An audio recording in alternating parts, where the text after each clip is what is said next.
हम लोग योग साधना वगैरह सिखाते हैं, उस साधना में हम लोग ध्यान सिखाते हैं, प्राणायाम सिखाते हैं, कई क्रियाएं सिखाते हैं। करते करते करते ये क्रियाएं अपने आप आत्म जागृति का कारण बनती है। एक दिन ये क्रियाएं गुरु बन जाती है आदमी की। तो गुरु का आवश्यकता ये नहीं है कि गुरु कोई व्यक्ति हो या गुरु से आपका व्यक्तिगत संबंध हो।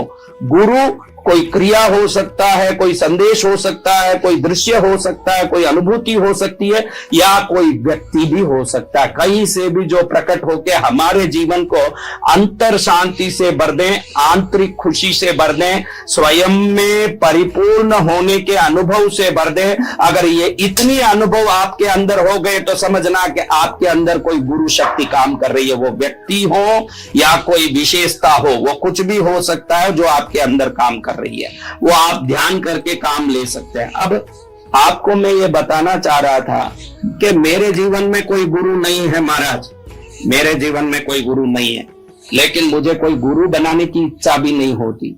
तुझे इसलिए इच्छा नहीं होती है क्योंकि तुझे गुरु से प्राप्त लाभ को पाने की अभी तक योग्यता नहीं हुई है। जिस समय तेरे में योग्यता आ जाएगी गुरु प्राप्ति के बाद प्राप्त होने वाले सुखों की और आंतरिक शांति की, वो इच्छा तभी होगी जब आंतरिक शांति प्राप्त होने का समय आ जाएगा। कई लोग बोलते हैं कि भगवान नहीं है। देखो भाई, जिसने भगवान नहीं है बोला उसने क्या तीर मारा। एक बहुत अच्छा मैंने संस्कृत श्लोक पढ़ा, वो श्लोक इतना सुंदर विवेचन मुझे दिमाग में डाला कि मुझे तो लगा कि बढ़िया श्लोक है। उस श्लोक में लिखा था, मैंने जिंदगी भर भजन की, जिंदगी भर पूजा की और मैंने जिंदगी भर आस्तिकता निभाई, अब मैं मर गया, भगवान नहीं था और क्या फर्क पड़ा, मेरे पूजा पाठ का रोज का 1 घंटा व्यर्थ गया होगा, उससे ज्यादा मैंने कौन सा। भाई तुम लोग कितना, कोई 24 घंटा पूजा करते हो, भाई आपके पूजा पाठ का समय कितना है?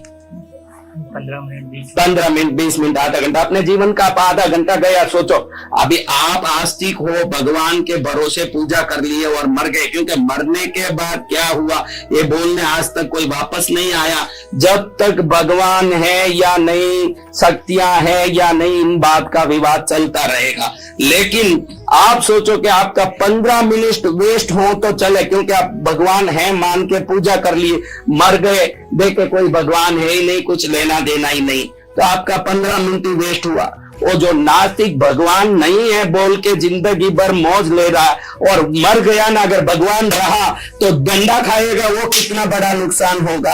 तो ये संस्कृत श्लोक कहता है कि भगवान है बोलने वालों को तो 15-20 मिनट की पूजा भक्ति से मन प्रसन्न हो रहा है और मरे तो भी कोई नुकसान नहीं है।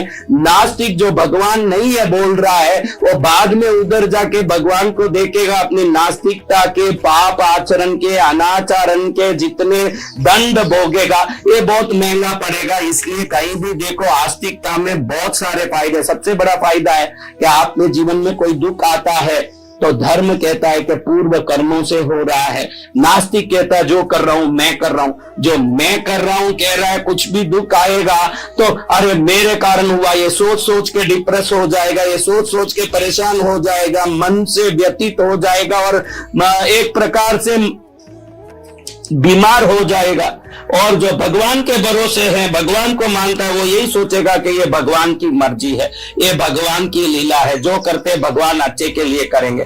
भगवान अच्छे के लिए किए या किस लिए वो अलग बात, लेकिन खुद का मन खुद को समझा के खुश हो जाता है कि जो करते हैं भगवान अच्छे के लिए करते हैं और मेरे पूर्व कर्म में कोई पाप है जो मुझे आज इस दुख को झेलने के लिए मजबूर कर रहा है, और वो मन को समाधान करके, मन को खुश करके शांत रह जाएगा।